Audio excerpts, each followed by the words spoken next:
What a time.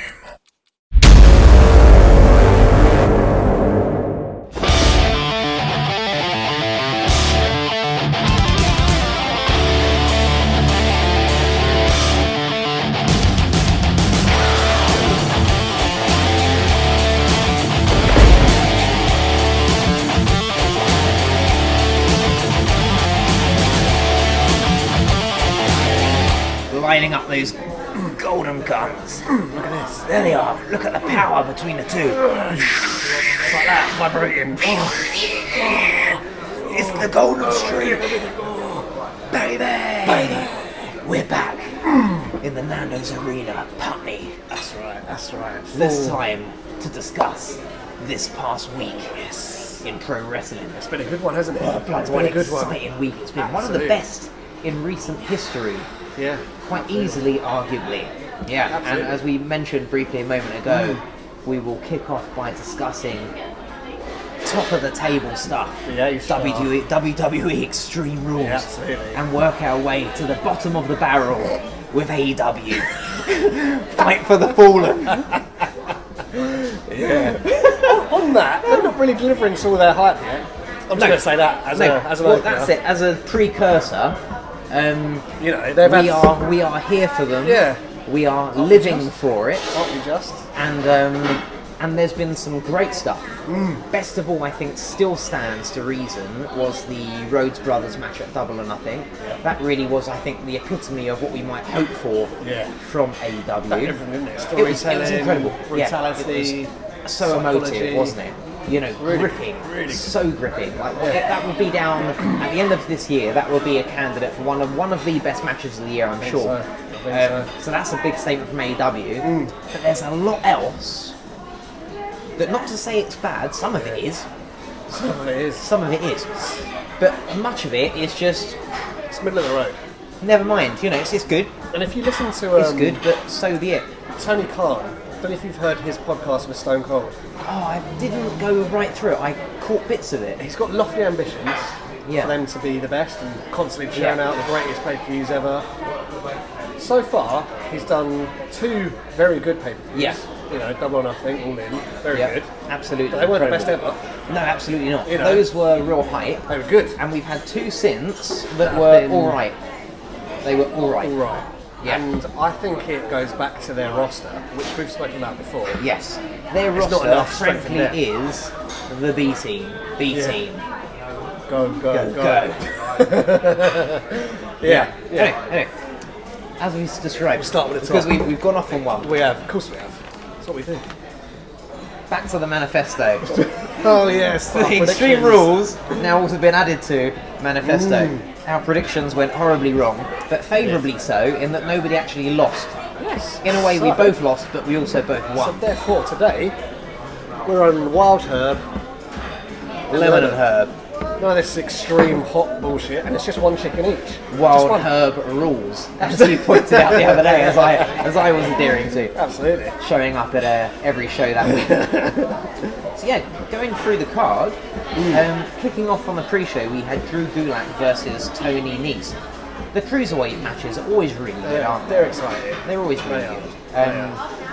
And obviously we know that Gulak retained, we expected that to happen. We did. Rightfully so. Yeah. On that notion, no, I'm going to hold off for our second half of 2019 predictions.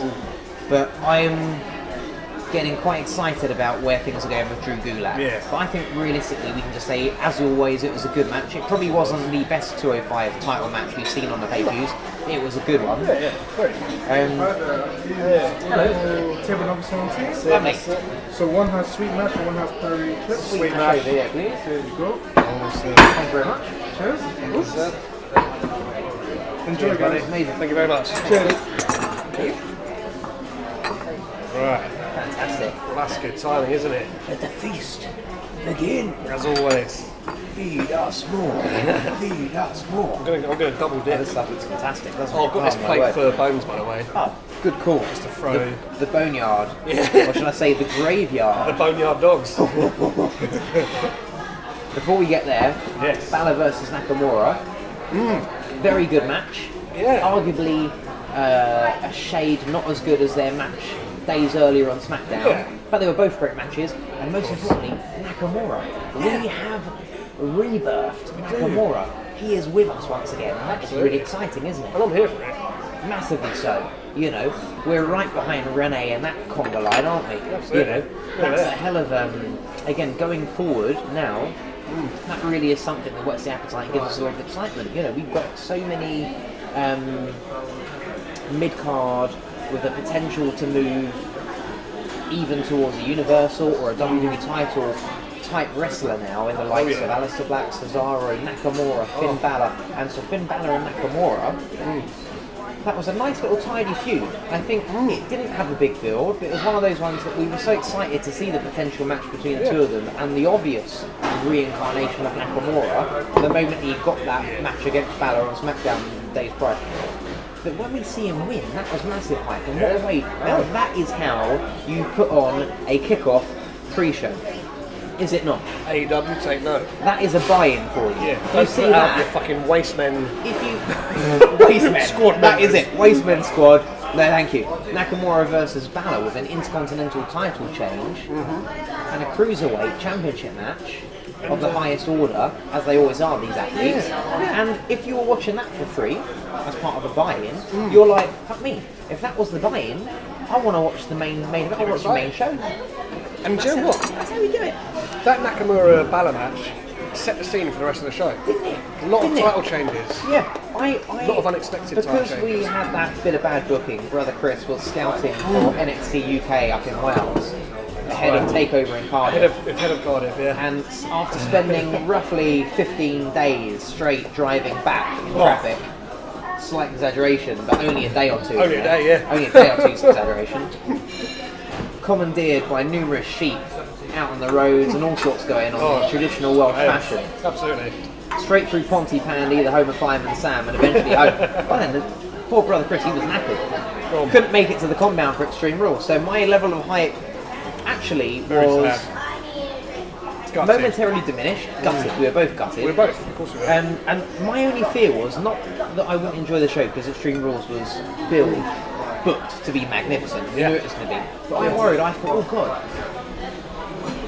Normally, our shared hype helps us stay awake through the early hours of the morning. I hope I don't bloody conk out. I hope I don't, get so knackered that I have to call it quits. But thank God, the buy-in, as I'm going to call it, really got my attention, and I was throwing my cash at the telly. Despite having already invested my $9.99, I was lobbing all sorts. Have it again. Coins, loose change. Absolutely. I was like, no, I'm awake for this tonight. No problem at all. You're here for it. And that's how good it was. I was here for it. And then we got the Graveyard Dogs. Undertaker, brother Chris. What's that?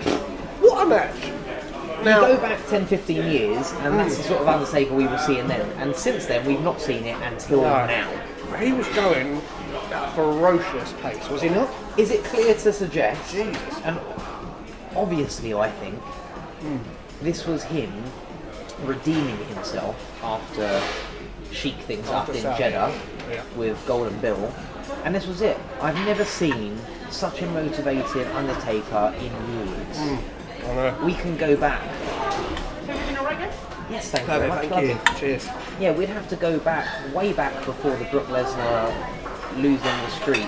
Yeah. We'd have to go back, I think, to before then, before we saw such motivation in Taker and such a performance. It was crisp, it was fast. Have you noticed the old school? How he hopped up onto those ropes, like he jumped up there, and then he stood up and he wandered across. And it's the first time I can remember in a couple of years that I wasn't on bated breath thinking, please don't fall off, please don't fall off. Same. The way he hopped up there, I was so fully confident, I was like, oh, this is amazing. I think, you rightly said, since his Brock matches in 2015, the Hell in a Cell one, SummerSlam one, those were his best matches.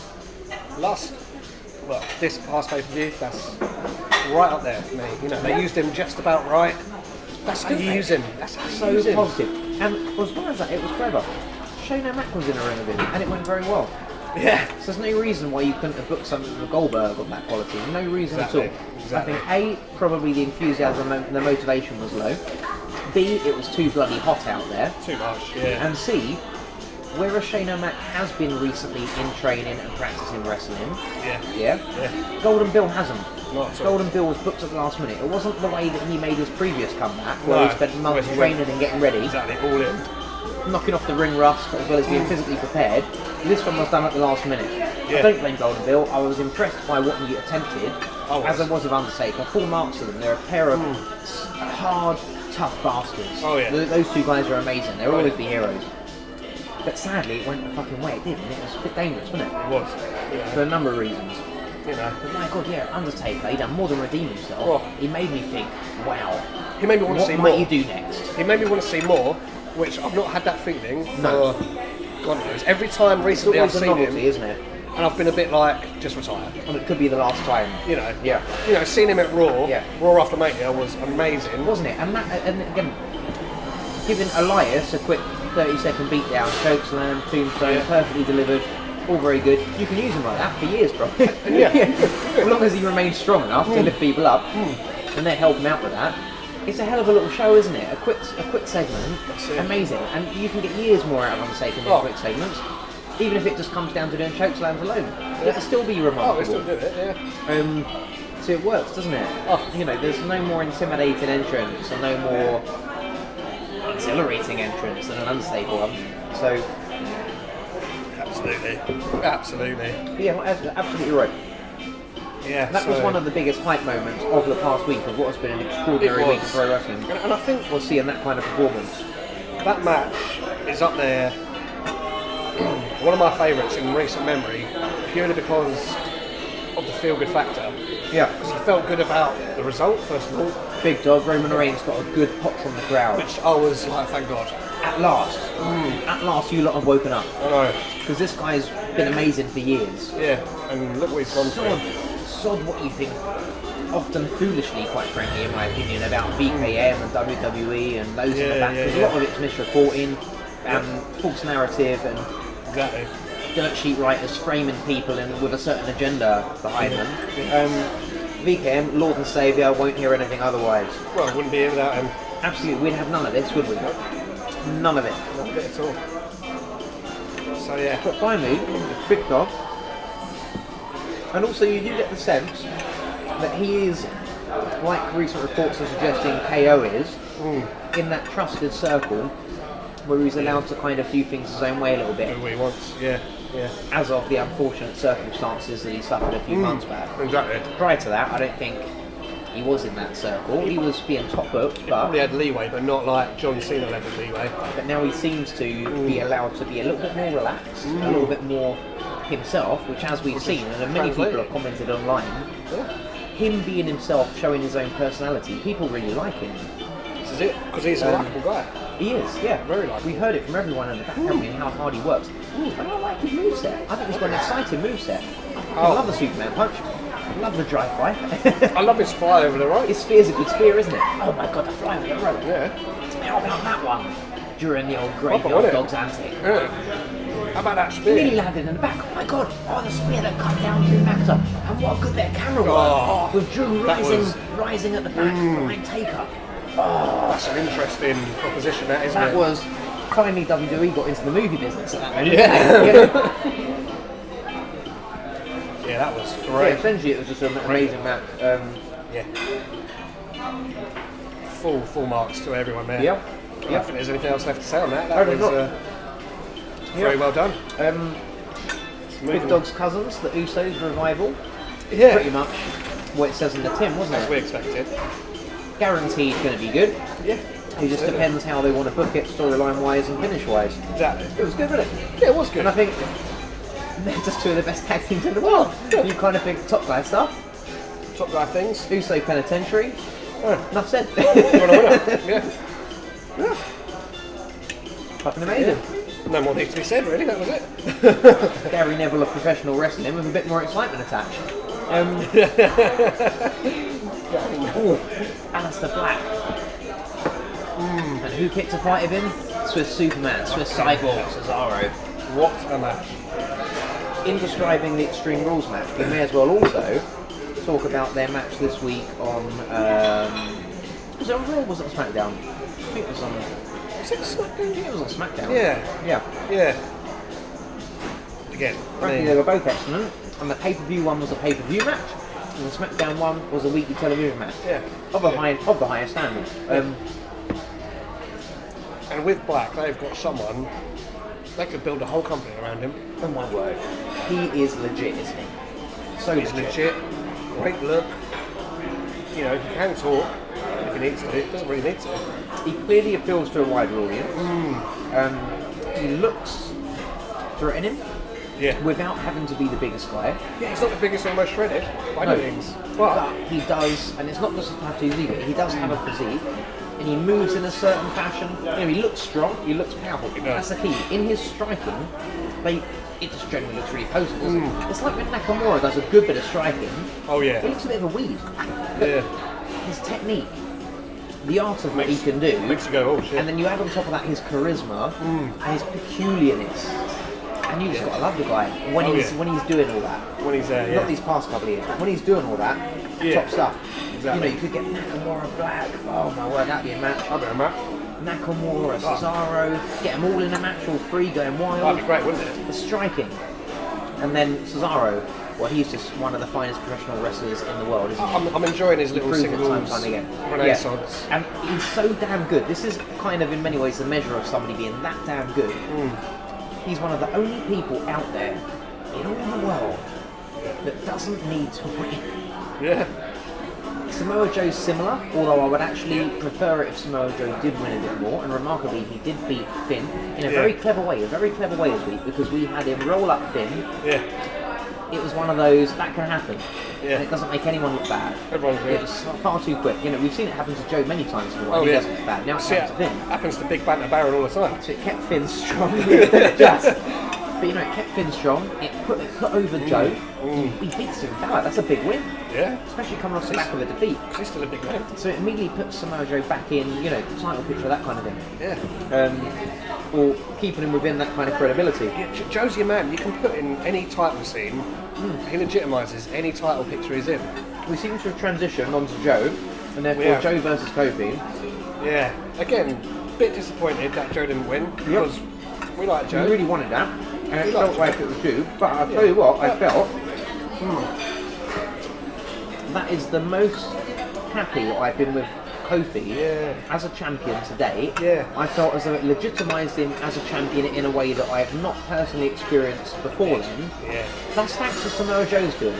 It wasn't thanks necessarily to Kofi's own doing. I do rate him, as much as we described in the past. I felt we saw more of an attitude in the feud of Samoa Joe from Kofi that made me buy into him more. Which you need. And it was really helped along by Samoa Joe. Samoa Joe basically made Kofi for me in a way that he hadn't been prior. But we now need to see what Kofi is going to do with Randy Orton. Yeah. That's exciting, isn't it? Randy Orton, I think, like Joe, has the capacity to elevate Kofi. Yeah. So we could get more of the same, or wouldn't mind at this point seeing that belt back on Randy. I was about to say that. Randy Bischoff. I know. That's a pair. I know. Joe Bischoff. That's a pair. I think either of those two under Bischoff. I think it's exciting, isn't it? Oh yeah. It completely reignites the excitement for Randy like I've not had it for a few years. I know. He's been, do you know what? That gauntlet match on Raw, Randy looked so good. It was brilliant, wasn't it? So good. Yeah. So didn't I? My old Ma, she loved that match. She was ripped to it. It was a great match. Really good. So damn good. Where are we? Oh, I did want to mention, go on. with regard to Cesaro Black, because really, in many ways, you could do a sort of half-hour chat about those two. How unique was that match? Very. Have you ever seen anything quite like it? It was like strong style, but WWE style. Yeah. With quite elite old-school technical wrestling. It looked like a fight. It looked like a real fight. Obviously, it was very European, wasn't it? Yeah. As you say, it was like a real fight. Right, we're going. It was like a shoot fight, wasn't it? And the way it finished, a real exchange between both of them. Nobody was really getting the better of the other until one guy delivered the killer blow and mixed the tussle out of nowhere. It was phenomenal. And it was like, okay, fair enough. Yeah, it's such a good way to finish a match. Oh. And it was a little bit more of a dominant win a few days later on SmackDown, but that was good. It established Black. But again, Cesaro still looked damn good in that match, didn't he? Yeah, and there were moments in the match when I thought Cesaro was actually going to win and get his win back. Yeah. Which I'm glad it didn't, by the way. Yeah, I think you don't want Black losing at the moment. I think you keep him on a bit of a hot streak. Put him on a streak, yeah. Yeah. Alright, so Social Justice League versus Heavy Machinery versus New Day Rocks. Tell you what, this match for me made Heavy Machinery. They looked fucking phenomenal. Last pay-per-view, then against Social Justice League, they were brilliant. Yeah. And they've done it again, 2 pay-per-views in a row. They were one of the top performers on the card. They really because were. that, along with Aleister Black and Cesaro, the match we no doubt come to later, and frankly, I suppose there's an equal argument for the tag team opener with Roman and Undertaker. Yeah. Pick the match of the night from that one, it's quite hard. I know. I think there's different elements and reasons, but Heavy Machinery were a big reason why that was one of the match of the nights. And for me, do you know the most excited I was all night, which is a big statement given that AJ went over and won big, was when Big E said no fucks given, hulked up, massive Sting vibes, you know, massive icon Sting vibes. When he used to get whacked in the chest all the time and not have it. Who did he catch? Ryan. Yeah. The whole thing was with Ryan. He caught him, didn't he? Ryan was on the up, Ryan was delivering the yes kicks. Or should we say recycled kicks. And no matter how hard he recycled, Big E was just saying no. And then he got up. And he said, no, fuck you, D-Bro. Well, I think it was someone else. Did someone jump off the top right? Or did he catch him? That was D-Bro straight after. It was D-Bro, wasn't it? Yeah. It was part of that attack. D-Bro went up. Big E blimming caught him, old Langston. He's a strong fucker, isn't he? And then straight into the up, down, wasn't it? That's Win, victory. That was it. It was the finish, wasn't it? It was probably the most fun finish. And there were some real good finishes because, again, the Undertaker Roman finish. Yeah, the finish we just described. God damn, what a show. WWE on absolute fire. They've been on their very own streak, haven't they, since... Really have. Well, since we got into the picture, really. Totally. The booking's been phenomenal. Haven't it just? Golden year, golden life. Absolutely. Golden streak, baby. Shall we look at now KO Ziggler? Yeah. I thought that was clever booking. It was, and I think I've been really enjoying KO stuff lately. Yeah. Like we said, you know, he's been given this freedom to kind of take the reins, as it were. I just think it's so clever how throughout this card they managed to not just make the winners look good and strong, but the losers even look strong. Yeah. And even in that circumstance, of all but 5 seconds that the match lasted, it was just a real surprise. Yeah. So you'd say, fair enough, Dolph, you know, that doesn't make you look bad. It just looks like it's you've got one of them complete things. surprise. What the hell? One of the most devastating moves ever in sports entertainment history. Yep. And I'm pleased they're keeping it so. Yeah, That's what the standard needs to be. I was about to say, like, You don't have people kicking out from that win. and, you know, there's got to be something on next It's got to week. be like the RKO and the Black Mass, the Stunner. Yeah. It's got to be serious, isn't it? Stone Cold and KO next week. There's going to be a little team up somewhere along the lines, isn't there? Surely. Imagine if they end up double Double Stunner. Stunner and Vince and Shane. Oh, that'd be great, wouldn't it? Poor old Vince. He loves it, doesn't he? Oh, yeah. He'll get in the ring for that. Oh, yeah. So that was cool. Yeah. Ricochet AJ Styles. What a match. What a match. Ricochet. Everything is just so exciting between these two, isn't it? They can't do anything wrong. They're just both incredible. I know, yeah. I'm going to get another refill. But, yeah.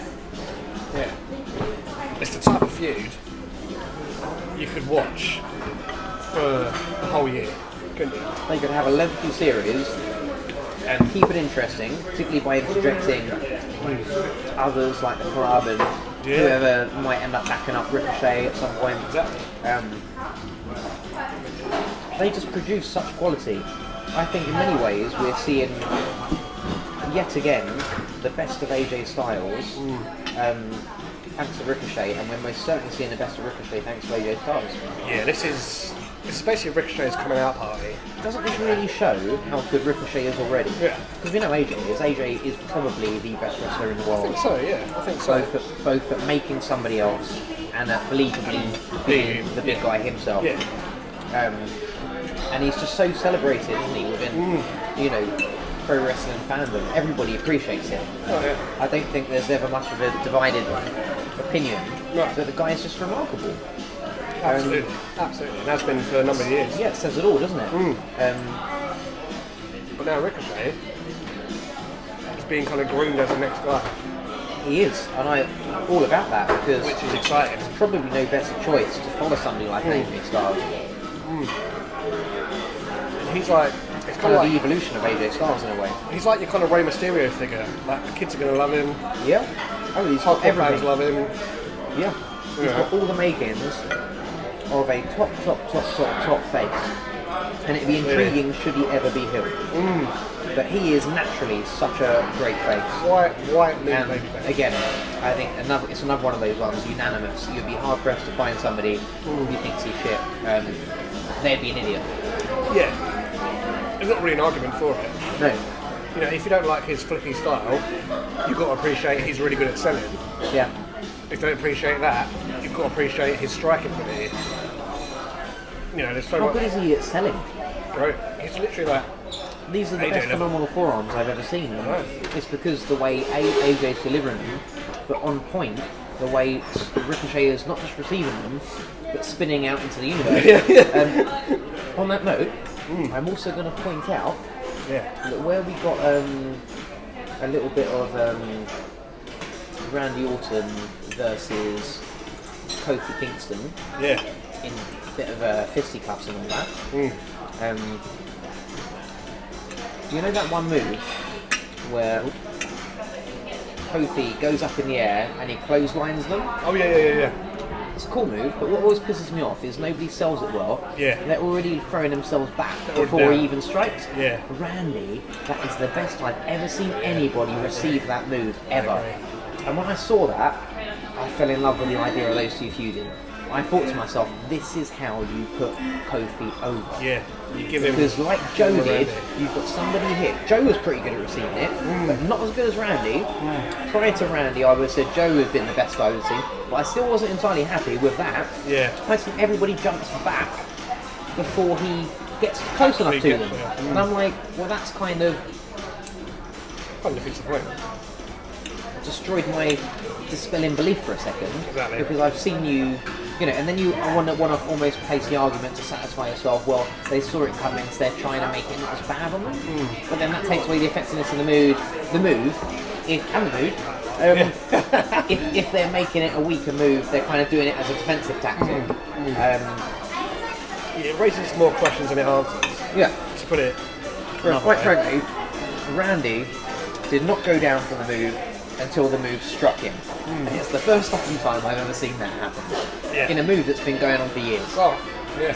So I thought about time. Full marks, yeah. It really looked good. So, shall we touch on, I believe it's the only one we've left so far. We're sort of trying to save it to last. The main event of Becky and Seth defending both titles against Baron and Lacey. Yeah, Lacey with Seth's name on her arse. I know. That was fun. Interesting decisions by WWE. Shout back to an old school Yeah. era of Rick Rude or Warrior and Savage. The way they do these kind of things. Yeah. But even more so by putting it on woman's butt and having her promptly display it and make a scene of it. I've enjoyed the storyline over the last couple of weeks where she's been trying to get under Becky's nose, trying to dislodge her psychologically, very cerebral, by kind of, you know, and she stroked Steph's chest, and she was trying to like play the part as if she was going to come on to him. And obviously that we've seen the reactions. I really like the way they told that story actually. I think Becky's reactions to it have been great. been natural. She's been vicious. Oh yeah. And how about that one moment when Seth and Becky both went absolutely ballistic with the kendo sticks? Yeah. I was like, That was fuck it. amazing, wasn't it? I'm here for it. That's the last time we saw that was, funnily enough, Becky with Ronda and Charlotte. And yeah, when we get vicious Becky, we get the best of Becky. Yeah. And I think we need to keep her in that kind of, because she's kind of dropped a bit of an attitude in the last several weeks, couple of months maybe. it's all been a bit calmer, Yeah. and now they need to build her up in that way again, I think. Yeah, they got to get her back to her pre-kind of Mania spot. Yeah. So that was cool. The match itself, it was pretty decent. Yeah. It was pretty decent. Fun little encounters. The double attack through the tables was cool. Oh my word.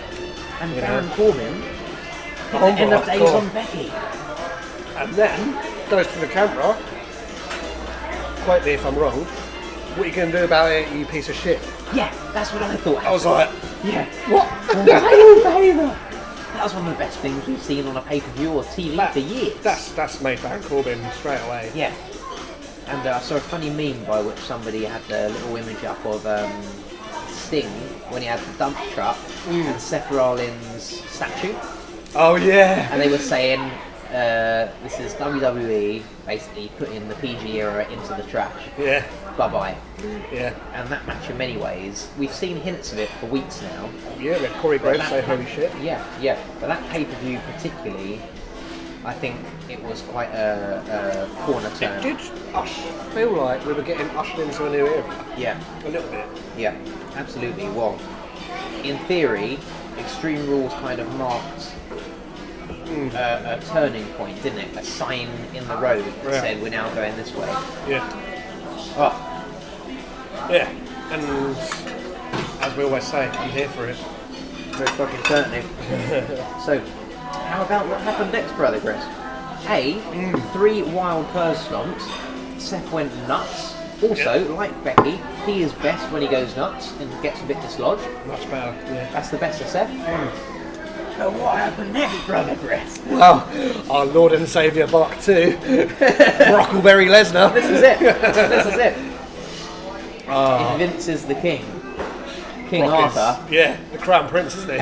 out came Sir Lancelot holding Excalibur. With in Merlin. fact, tattooed on his Yeah, on his very literally, body. yeah. Yeah, Merlin, absolutely. That's the best. And isn't he just? He is a he magic is. man. And the music hit, and I think when the music hit, we still weren't sure he was coming out, not until we saw him. That was the seeing is believing. I wasn't sure the whole thing was going to go through. I thought it was going to be another, not full stall, I don't want to call it a full stall, more like a... Shocked to see the bell actually ring, weren't we? Okay. I was thinking, oh, hang on a minute, this is actually happening. Yeah, I thought there'd unbelievable. be shenanigans, Becky might kick him in the bollocks or something. This is it, and even when the bell rung, you thought, something's going to happen. is he actually going to win it? And when he did, well, we loved it, I'm sure. Of course we did. Of course we did. Absolutely. Yeah. Rockamania running wild. It's like Money in the Bank all over again. What a time. Absolutely. Oh. What a time. Oh, brilliant. Yeah. I'm interested to see where they go with it. Yeah. I mean, what's nice is Brock was present right the way through Raw this past week, and he's been quite present. And if you look over the He's been ever last, present. He's been there a lot. in the last couple of months, he's clearly on a different contract. He's working a lot more dates. It is fantastic news. Oh. The more Brock we get, the better. Absolutely. Absolutely.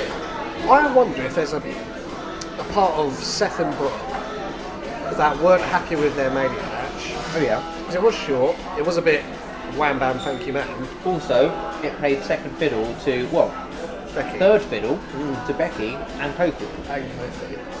I wonder if they want to put on a bit of a barnstormer. I think you're on something there.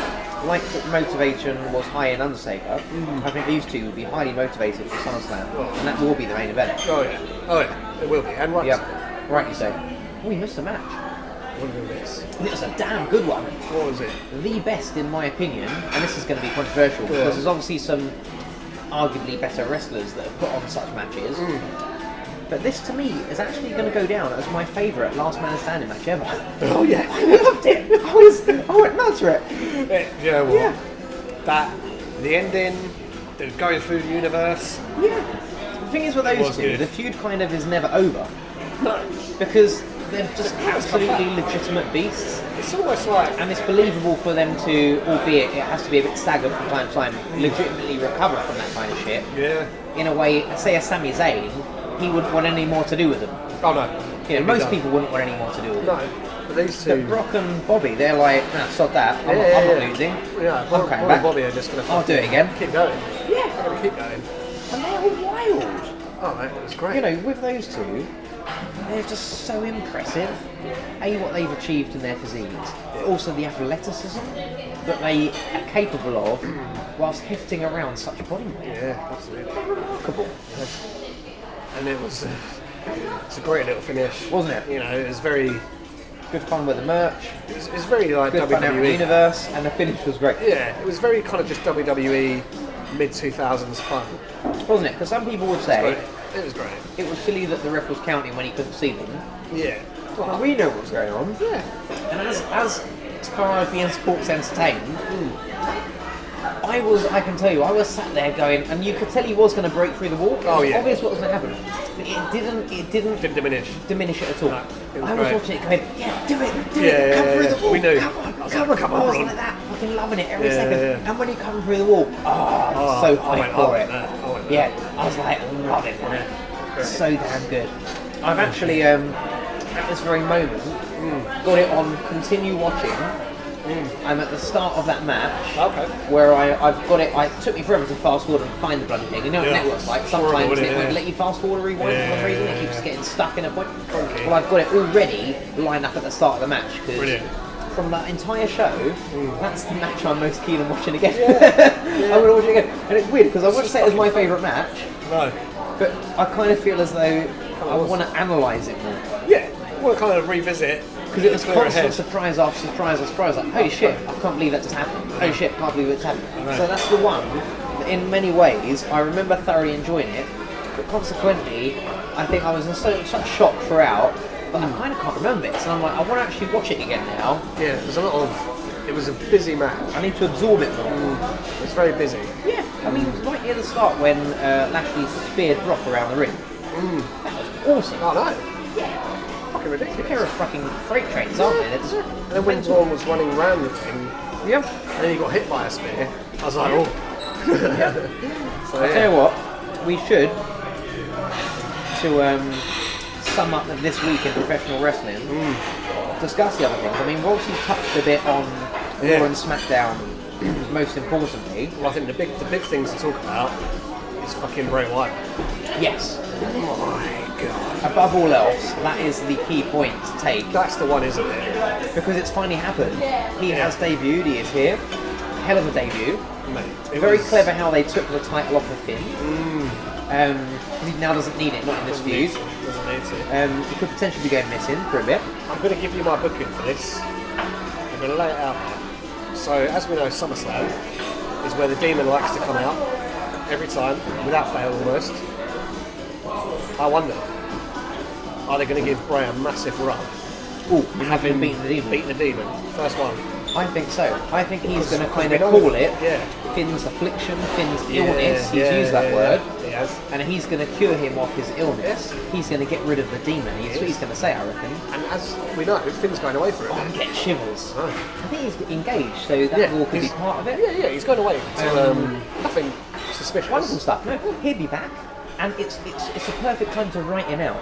Because I think once Bray does you should go missing for a while. I think that's a cool addition to the story.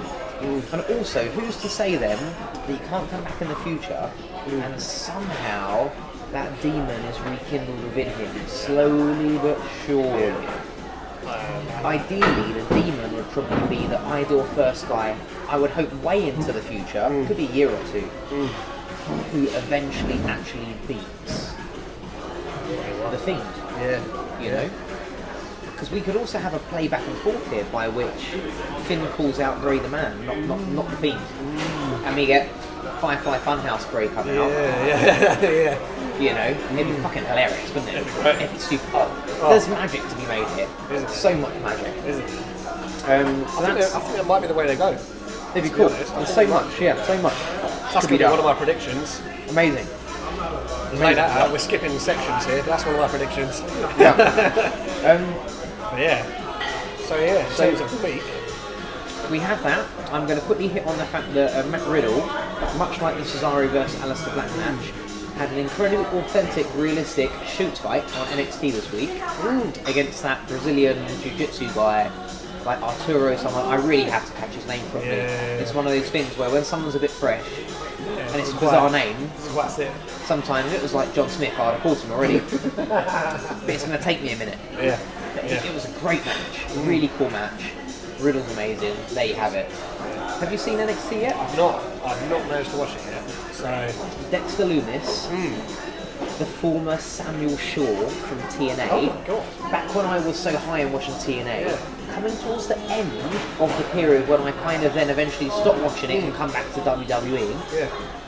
Samuel Shaw was debuting, and he was a creepy stalker type gimmick. Oh. Very unhinged. Right.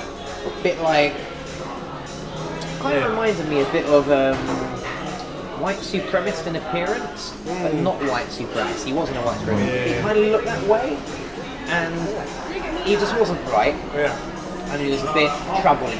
He plays it so well, so good. He's creepy as hell. Yeah.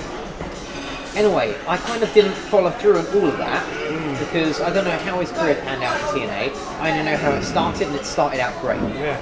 So anyway, I was quite hyped when I found that he had signed to NXT and WWE. I was like, fuck me, that's Samuel Shaw. Yeah. He's in this current crop.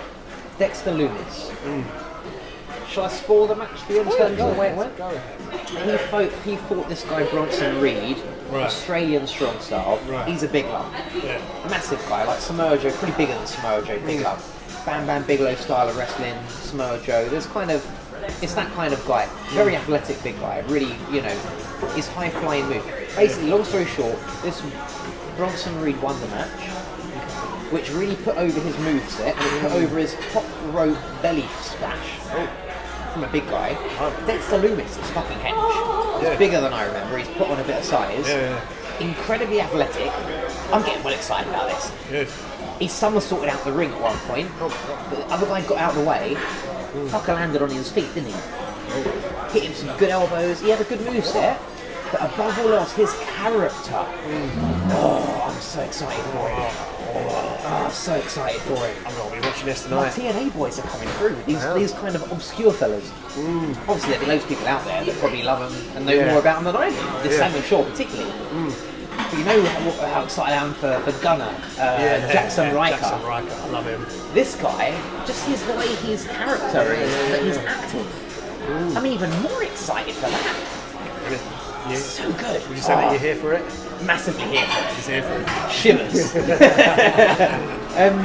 But I feel we should probably touch now on a bit of Fight for the Fallen. Yeah. And piss any marks off now by going through this dead quick. Yeah. So I want to call this I've not even bothered and to cut see it as our This Is Our Wrestling This Week video. Rather Chris ain't bothered to see it in full marks because what's the fucking point? I can tell you there's a few good matches. If you get onto Instagram and watch their collage clip of This Is How Every Match Finished, you've enjoyed the show. That was the best of it. There was a few moments that was really cool. Kip Sabian at one point during his match with Hangman Page was getting a load of stick from somebody in the crowd, and he was like, got up and kissed the bloke in the crowd and said, there you have it, have some of that then. And I was like, that is brilliant. Because I've not thought too much of Kip Sabian. He might be a countryman. I think the problem is I saw him on World of Sport Wrestling, which is complete dog shit. So that put me off. Hangman and his match was fucking boring. Really? Really boring. That's surprising. I don't know why it needed to be dragged out the way it did. It finished nicely. It was boring, simple. Sad about that. Hangman, digging Hangman.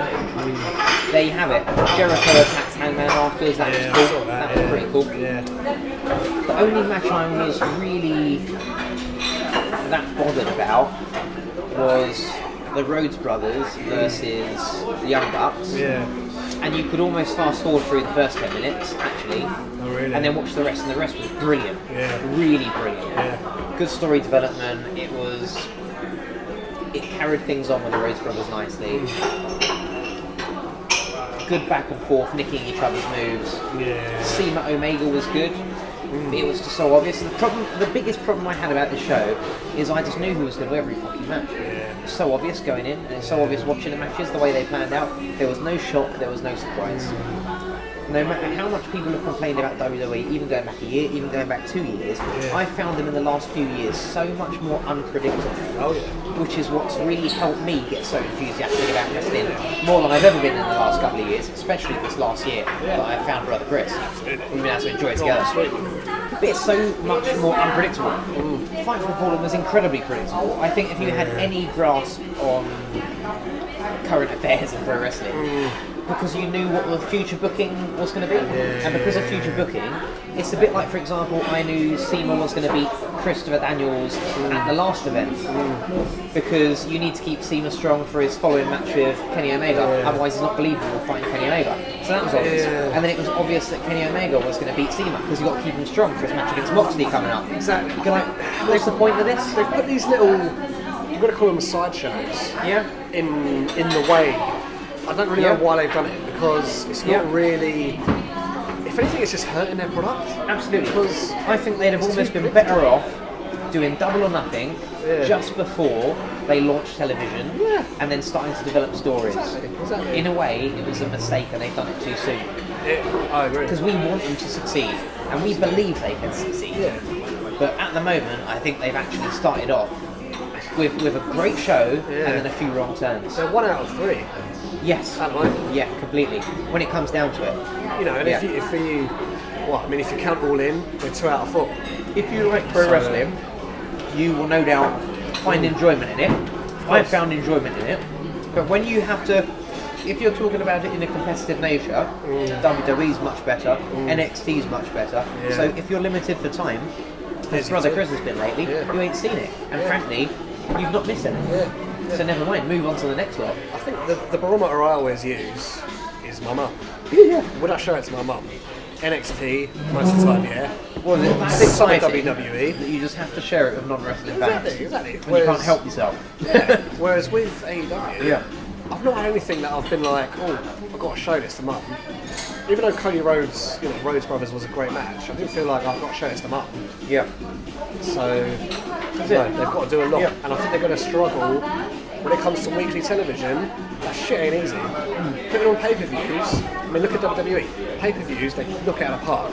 Sometimes their weekly shows are a bit That's normal. I would expect that. So I think AEW, for all the fans hoping they're going to be the fucking Lord and Savior. As you say, weekly shows should leave some to be desired for the pay-per-view. It's hard. That is the way you're supposed to do it. We want them to be good. We want to still save some back, so the pay-per-view is the big one. That's the blow-off. That's the fireworks display. If you get every week on the telly, it takes some shine off those pay-per-views. So why are they important anymore? It might as well just be another weekly show. So now on the head, and that's often what does get on my nerves about a lot of the complaints about weekly Raw or weekly SmackDown. I think every pay-per-view's been great lately and for a long time. Has been. So It really has been. chill out. Exactly. Shall we say that is indeed this week in I pro think we wrestling history and a fine week at that? Keep an eye on the old time, not to rush us, but I do have to disappear shortly. Absolutely. I will say, in that case, because we hit a pause of this and then we'll knock out a quick second for a second, our distinct 2019 predictions, and I'll fucking speed up because I'm well slow compared to you. But I believe we just went 2, 5, and 0. 0.